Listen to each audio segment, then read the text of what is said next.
তোরা দেখে যা আমেনা মায়ের কোলে, মধু পূর্ণিমারি সেথা চাঁদ দোলে, যেন উষার কোলে রাঙা রবি দোলে। তোরা দেখে যা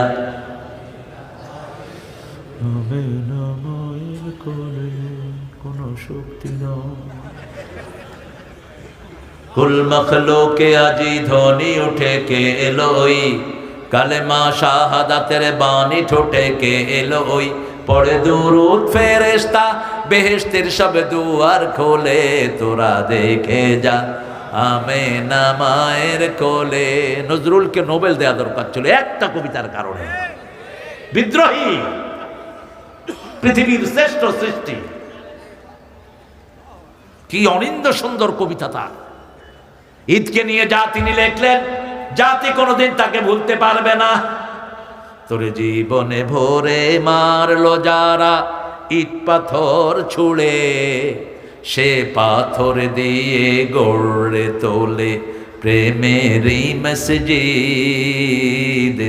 পাথর দিয়ে গড়ে তোলে প্রেমেরই মসজিদ। ও মনে রমজানের ওই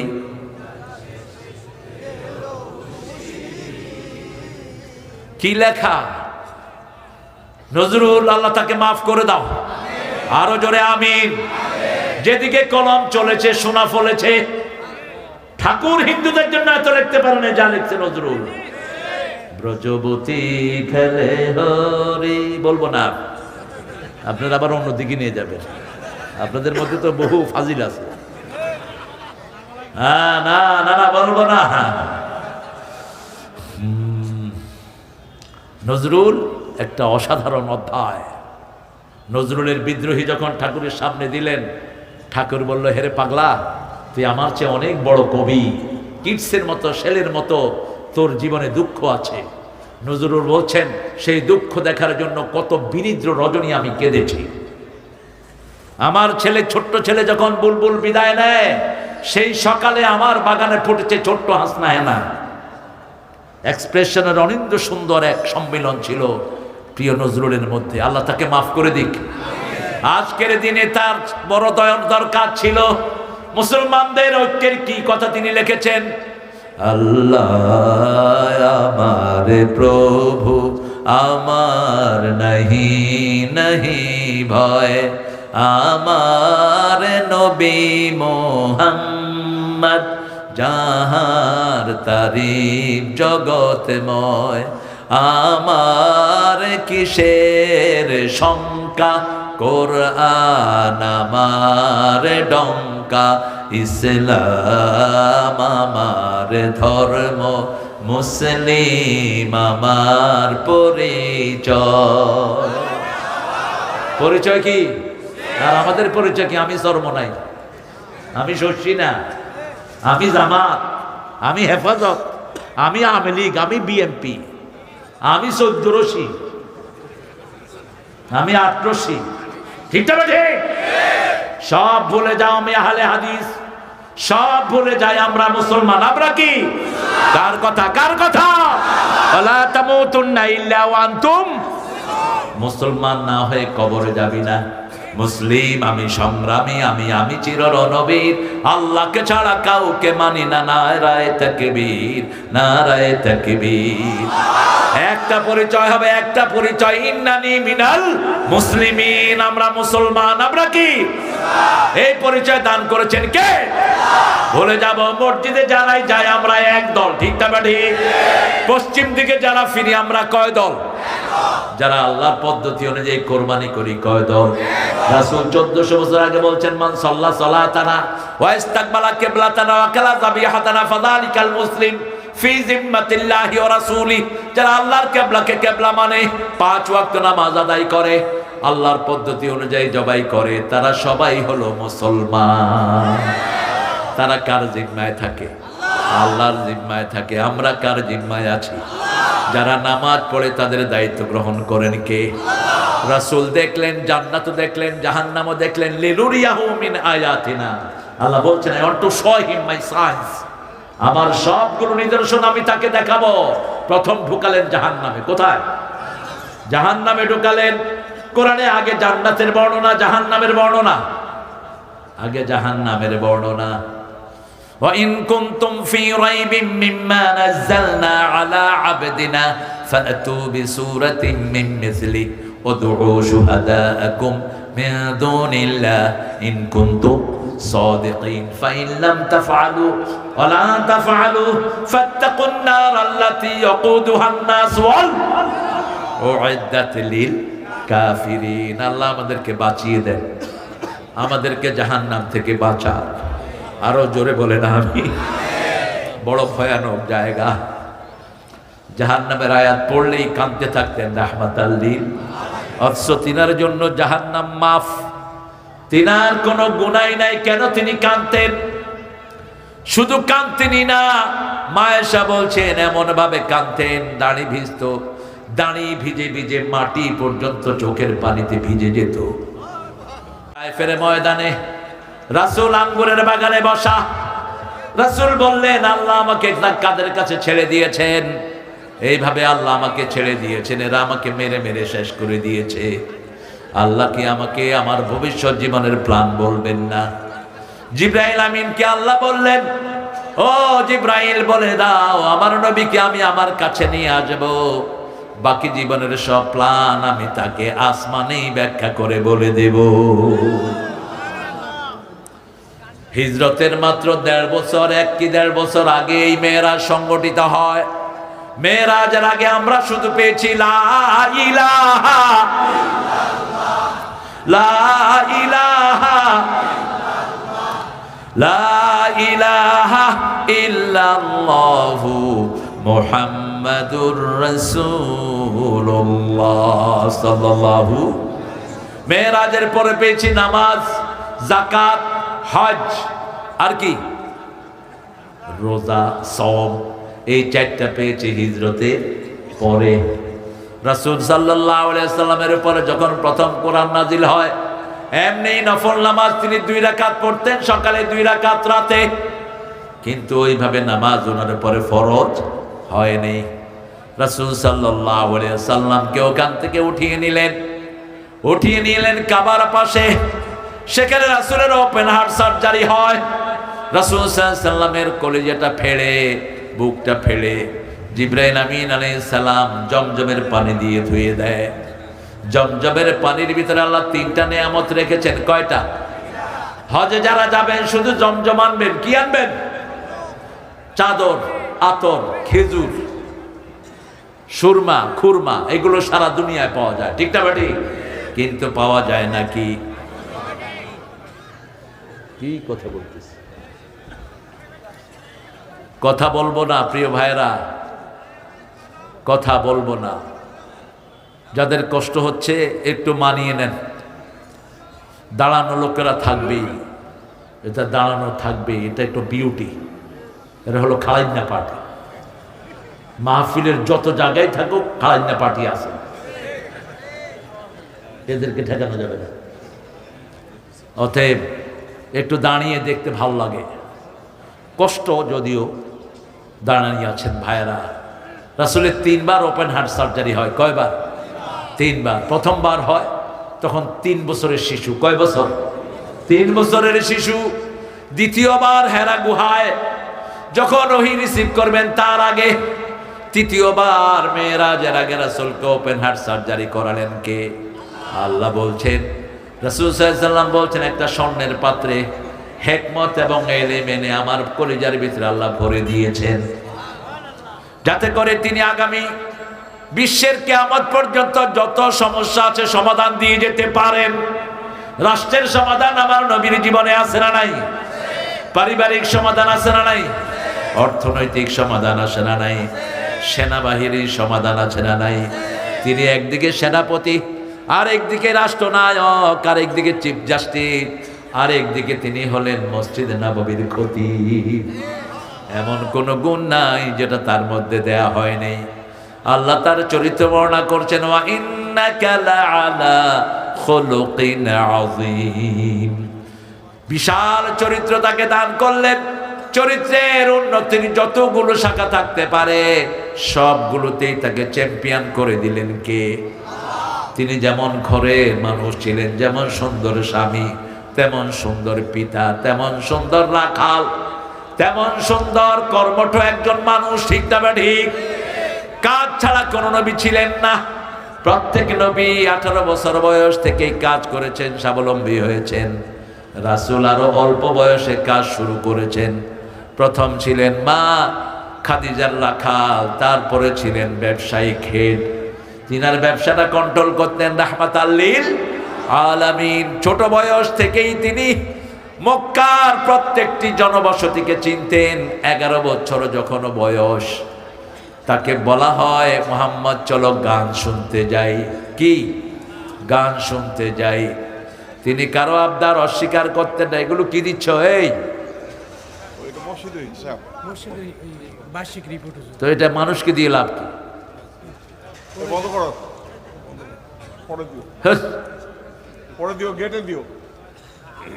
কেউ চাইলে নিয়ে যাবে, এগুলো জনে জনে দেওয়ার তো দরকার নেই। যারা কালেকশন করেছো করে চলে আসো ইনশাআল্লাহ। এই ছেলেদেরকে দেখে দেখে দিবেন। এক এলাকাতে কালেকশন করে মানুষ সব বাড়ি নিয়ে চলে গেছে। আমাকে মাদ্রাসার হুজুর এসে বলতেছে, হুজুর কালেকশন ভালোই হয়েছে, কিন্তু অর্ধেক আসছে এদিকে, অর্ধেক বাড়ি চলে গেছে। হ্যাঁ, দাবি রাখো না, মাঝে একটু ভালো গুড়া খা। তোমার মাদ্রাসার উসিলা যখন কালেকশনটা হলো, আপনার সারা বছর এই মাদ্রাসাটা আছে, এখানে হেফজোখানার দায়িত্ব আপনারা নিয়ে নিন।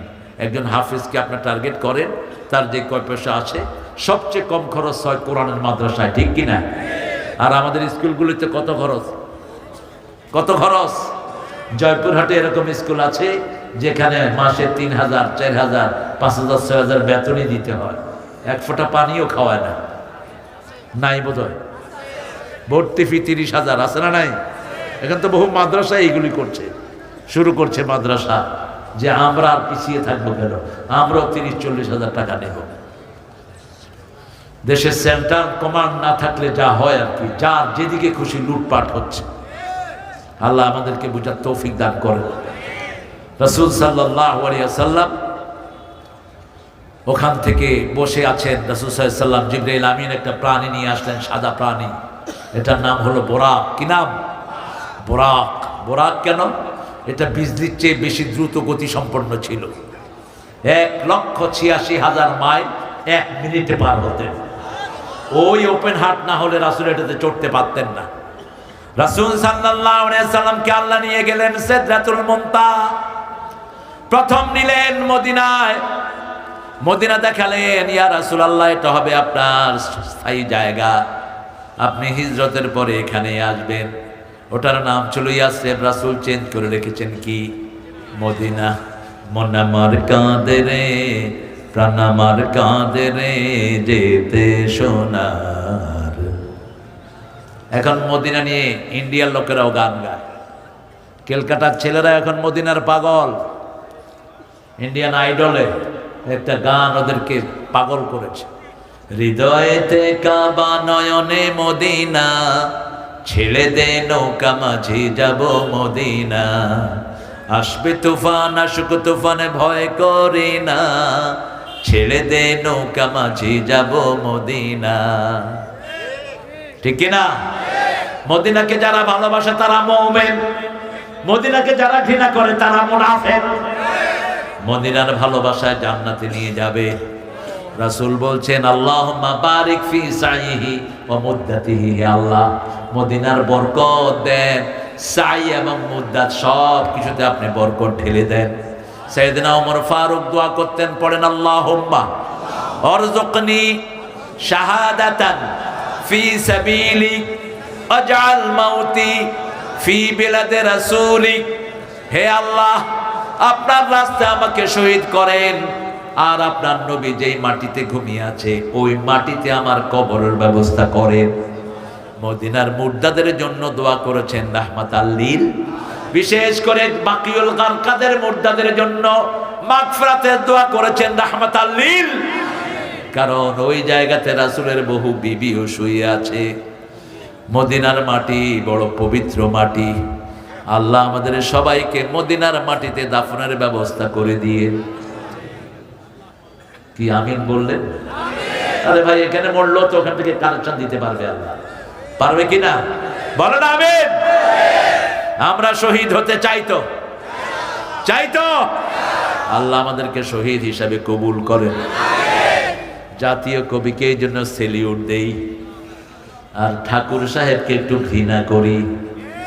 উনি 1941 সালে মারা গেলেন, আমরা স্বাধীনতা পেলাম 71 সালে। উনি জাতীয় সঙ্গীত কেমনে লিখলেন হাকিম ভাই বলেন তো? কেমনে লিখলেন জাতীয় সঙ্গীত? ভারতের জাতীয় সঙ্গীত আল্লামা ইকবালের লেখা, সারা জাহাঁ সে আচ্ছা হিন্দুস্তান হামারা। এটা চেঞ্জ করেছে মোদি খুনি এসে। আল্লামা ইকবালের লেখা ভারতের জাতীয় সঙ্গীত সার্চ দিয়ে দেখবেন। তিনি 1903 সালে এই গানটি লেখেন, সুর চুরি করেছেন লালন থেকে। লালনের সুরটা, আমার সোনার বাংলা আমি তোমায় ভালোবাসি, এটা আমাদের সাথে যায় না। আমরা সবচেয়ে বেশি ভালোবাসি কাকে? আল্লাযীনা আমানু আশাদ্দু হুব্বান লিল্লাহ। যারা ঈমান এনেছে সবচেয়ে বেশি ভালোবাসবে কাকে? আল্লাহকে। আল্লাহ রাব্বুল আলামিন আমাদেরকে ইজ্জত দেন, আবার ইজ্জত ছিনিয়ে নেন, ঠিক না ঠিক? যে সুন্দর আয়াতগুলো আমরা শুনলাম সূরা আল ইমরানের 27-28, কি চমৎকার আয়াত। কুলিল্লাহুম্মা মালিকাল তুতিল মুলকা মা তাশা ওয়া তানজিউল মুলকা মিন নাজউন। কি শব্দ আল্লাহ চয়ন করেছেন। আল্লাহ কাউর থেকে একদম ছিনিয়ে নেন ইজ্জত, কাউকে ইজ্জত দেন, কারো থেকে ছিনিয়ে নেন। যার থেকে ছিনিয়ে নেন তাকে ইজ্জত দেওয়ার কেউ নাই। 5 মিনিট আগে তার জন্য বাংলাদেশ পাগল, 5 মিনিট আগে কেউ তার খবর রাখে না, 5 মিনিট পরে তার কোনো খবর। এই হলো দুনিয়া। কোন দুনিয়ার পিছনে তুমি দৌড়াও? যেই পুলিশেরা তোমারে সেলিউট করতো, সেই পুলিশেরাই তোমারে অ্যারেস্ট করে ধাক্কায় জেলখানায় ঢুকায়, ঠিক না ঠিক? ইজ্জতের মালিক কে? তুতিল মুলকা মা তাশা ওয়া তানজিউল মুলকা মিম্মা তাশা ওয়া তুইজ্জু মা তাশা ওয়া তুযিল্লু মা তাশা বিয়াদিকা ইন্নাকা আলা কুল্লি শাইইন। রাজনৈতিক নেতারা সকল ক্ষমতার অধিকারী কে?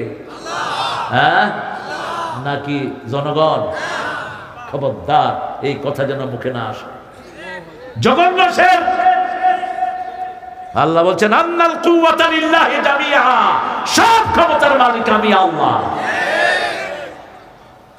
মানুষ যা চায় তা কি হয়? উনি চেয়েছিলেন 41 সাল পর্যন্ত বাংলাদেশে থাকবেন। আল্লাহ বলছেন না, সময় তুমি নির্ধারণ করবা না, আমি হলাম সময়ের মালিক। তিনি কে? তিনি কে? সেই আল্লাহ রাব্বুল আলামিন রাসূলকে মেরাজে নিয়ে গেলেন। তিনি উঠলেন বোরাকের পিঠে।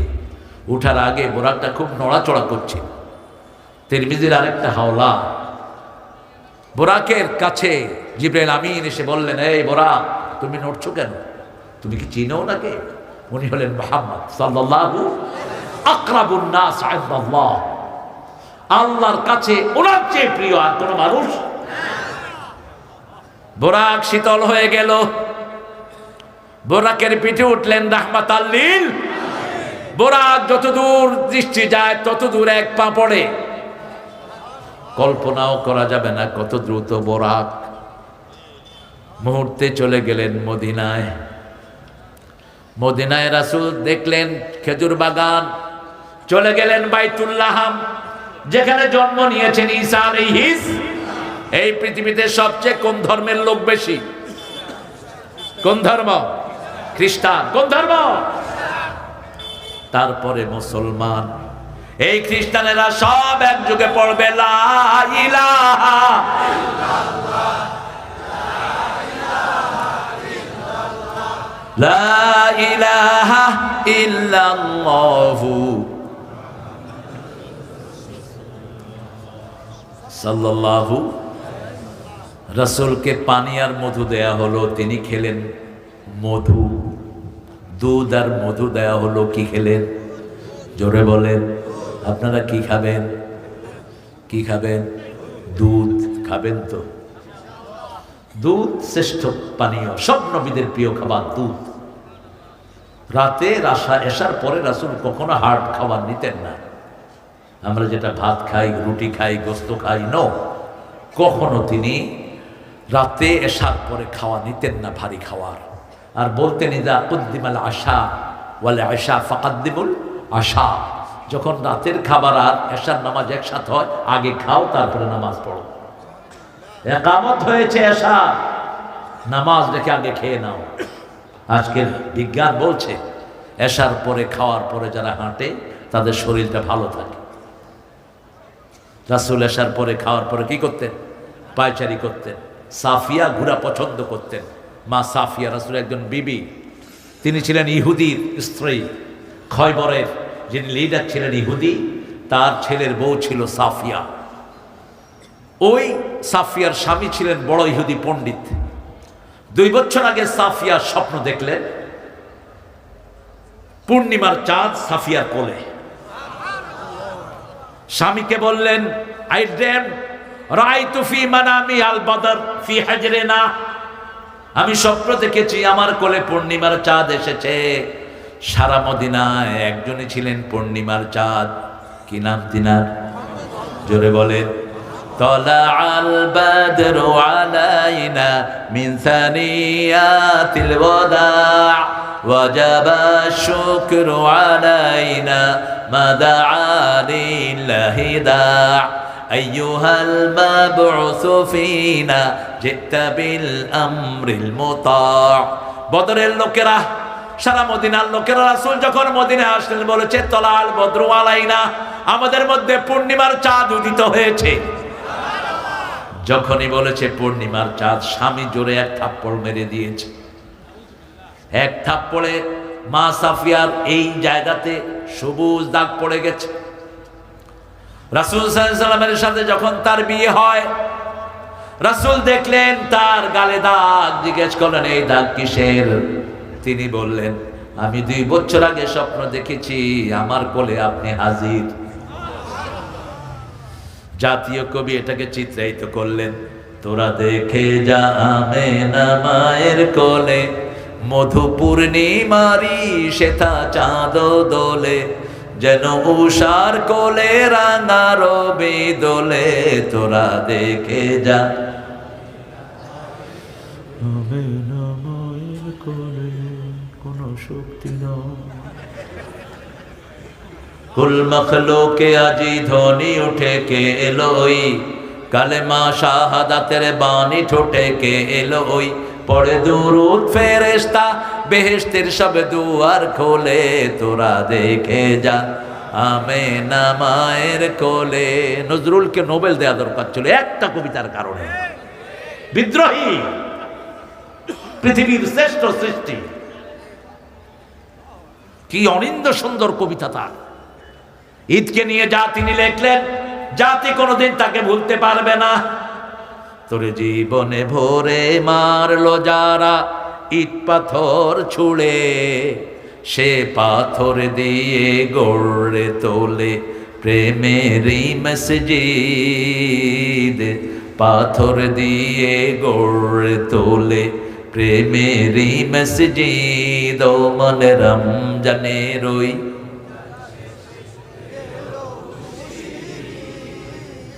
কি লেখা, নজরুল, আল্লাহ তাকে মাফ করে দাও। আরো জোরে আমিন। যেদিকে কলম চলেছে সোনা ফলেছে। ঠাকুর হিন্দুদের জন্য এত লিখতে পারেন যা লিখছে নজরুল। ব্রজবতী খেলে হরি, বলবো না, আপনারা আবার অন্যদিকে নিয়ে যাবেন। আপনাদের মধ্যে তো বহু ফাজিল আছে। হ্যাঁ, না না না বলবো না। নজরুল একটা অসাধারণ অধ্যায়। নজরুলের বিদ্রোহী যখন ঠাকুরের সামনে দিলেন, ঠাকুর বলল, হেরে পাগলা, তুই আমার চেয়ে অনেক বড় কবি, কিডসের মতো, ছেলের মতো তোর জীবনে দুঃখ আছে। নজরুল বলছেন, সেই দুঃখ দেখার জন্য কত বিনিদ্র রজনী আমি কেঁদেছি। আমার ছেলে, ছোট্ট ছেলে যখন বুলবুল বিদায় নেয়, সেই সকালে আমার বাগানে ফুটেছে ছোট্ট হাসনা হেনা। এক্সপ্রেশনের অনিন্দ সুন্দর এক সম্মিলন ছিল প্রিয় নজরুলের মধ্যে। আল্লাহ তাকে মাফ করে দিক। আজকের দিনে তার বড় দরকার ছিল। মুসলমানদের ঐক্যের কি কথা তিনি লিখেছেন, আল্লাহ আমার প্রভু আমার নাহি নাহি ভয় আমার নবী মোহাম্মদ যাহার তারিফ জগতময় আমার কিসের শঙ্কা কোরআন আমার ডঙ্কা ইসলাম আমার ধর্ম মুসলিম আমার পরিচয় পরিচয় কি আর আমাদের পরিচয় কি আমি চরমনাই আমি শশী না আমি জামাত আমি হেফাজত আমি আওয়ামী লীগ আমি বিএনপি আমি 14 রশি আমি 8 রশি ঠিক না ঠিক সব ভুলে যাও আমি আহলে হাদিস সব ভুলে যাই আমরা মুসলমান আমরা কি কার কথা ওয়ালা তামুতুন্না ইল্লা ওয়া আনতুম মুসলমান না হয়ে কবরে যাবি না মুসলিম আমি সংগ্রামী আমি চির রণবীর আল্লাহকে ছাড়া কাউকে মানি না নারায়ে তাকবীর নারায়ে তাকবীর একটা পরিচয় হবে একটা পরিচয় ইন্নানি মিনাল মুসলিমিন আমরা মুসলমান আমরা কি এই পরিচয় দান করেছেন কে ভুলে যাব মসজিদে যারাই যায় আমরা এক দল ঠিক না ঠিক পশ্চিম দিকে যারা ফিরি আমরা কয় দল যারা আল্লাহর পদ্ধতি অনুযায়ী কোরবানি করি কয় দল রাসূল 1400 বছর আগে বলছেন মান সাল্লা সালাতানা ওয়া ইস্তাকবালা কিবলাতানা ওয়া কালা যাবিহাতানা ফাযালিকাল মুসলিম ফি জিম্মাতিল্লাহি ওয়া রাসূলি যারা আল্লাহর কিবলাকে কিবলা মানে 5 ওয়াক্ত নামাজ আদায় করে আল্লাহর পদ্ধতি অনুযায়ী জবাই করে তারা সবাই হলো মুসলমান তারা কার জিম্মায় থাকে আল্লাহর জিম্মায় থাকে আমরা কার জিম্মায় আছি যারা নামাজ পড়ে তাদের দায়িত্ব গ্রহণ করেন কে রাসূল দেখলেন জান্নাত দেখলেন জাহান্নামও দেখলেন লিনুরিয়াহু মিন আয়াতিনা আল্লাহ বলছেন I want to show him my science আমার সবগুলো নিদর্শন আমি তাকে দেখাবো প্রথম ঢুকালেন জাহান্নামে কোথায় জাহান্নামে ঢুকালেন কোরআনে আগে জান্নাতের বর্ণনা জাহান্নামের বর্ণনা আগে জাহান্নামের বর্ণনা وَإِن كُنتُمْ فِي رَيْبٍ مِّمَّا نَزَّلْنَا عَلَى عَبْدِنَا فَأْتُوا بِسُورَةٍ مِّن مِّثْلِهِ وَادْعُوا شُهَدَاءَكُم مِّن دُونِ اللَّهِ إِن كُنتُمْ صَادِقِينَ فَإِن لَّمْ تَفْعَلُوا وَلَن تَفْعَلُوا فَاتَّقُوا النَّارَ الَّتِي وَقُودُهَا النَّاسُ وَأُعِدَّتْ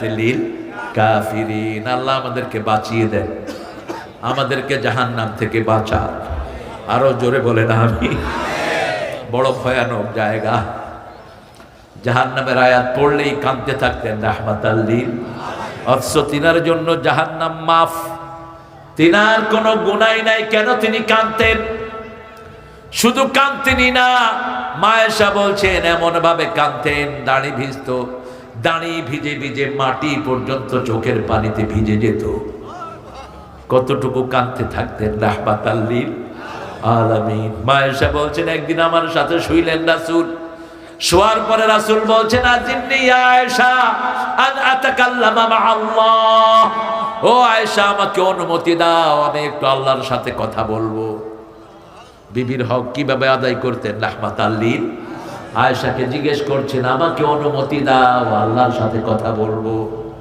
আয়েশা চুপ করে আছেন রাসূল বলছেন কি খবর আয়েশা বলো বলছি ইয়া রাসূলুল্লাহ আপনার সঙ্গ আমি বড় বেশি ভালোবাসি তবে আপনি যার সাথে কথা বলতে চান আমিও তাকে ভালোবাসি কত জ্ঞানী তিনি আপনি যার সাথে কথা বলতে চান আমিও তাকে ভালোবাসি কি চমৎকার ভঙ্গিতা এই পৃথিবীতে মেয়েদের মধ্যে সবচেয়ে প্রেমী হলো আয়েশা রাসূল নামাজে দাঁড়ালেন বুখারীর বর্ণনা মা আয়েশা বলছেন দাঁড়ানোর শুরু থেকেই কান্না শুরু করলেন পড়তে পড়তে সূরা বাকারা পড়াটা পড়লেন তখনও সেজদায় যান নেই সূরা আল ইমরান পড়লেন সূরা নিসার মধ্যখানে গেলেন তারপরে রুকুতে গেলেন রাহমাতাল লিল 2 রাকাত নামাজ পড়লেন মসজিদে নববী থেকে ফজরের আযান ভেসে এসেছে আমি দেখলাম পা দুটি ফুলে মোটা হয়ে গেছে রাসূলের চোখ ভিজা বুক ভিজা মাটি ভিজা আমি বললাম ইয়া রাসূলুল্লাহ আপনার সব গুনাহ মাফ, আপনি কেন এত কষ্ট করে করে নামাজ পড়েন? রাসূল বলছেন আফালা আকুনু আবদান শাকুর, আমি কি আল্লাহর কৃতজ্ঞ গোলাম হব না? আল্লাহর কৃতজ্ঞতা প্রকাশের জন্য এইভাবে আমি নামাজ আদায় করি। জুআলাত কুররাতু আইনি ফিস সালাত, আল্লাহ দোয়া শিখিয়েছেন তুমি দোয়া করো তোমার বিবি যেন নামাজ কায়েমকারিনী হয়, তোমার সন্তান যেন চক্ষু শীতলকারিনী হয়। চক্ষু শীতলকারী হলো নামাজি। চক্ষু শীতলকারী কি? নামাজি। কুররাতু আইন, সূরা ফুরকানের ৭৪ নম্বর আয়াত আল্লাহ শিখিয়ে দিচ্ছেন দোয়া করো। রব্বানা পড়েন, রব্বানা হাবলানা মিন আজওয়াজিনা ওয়া যুররিয়াতিনা কুররাতা আ'য়ুনিন ওয়াজআলনা লিল মুত্তাকিনা ইমামা। যে বিবিদের জন্য আল্লাহ দোয়া শিখালেন সেই বিবিদের থেকে আমরা যৌতুক খাই।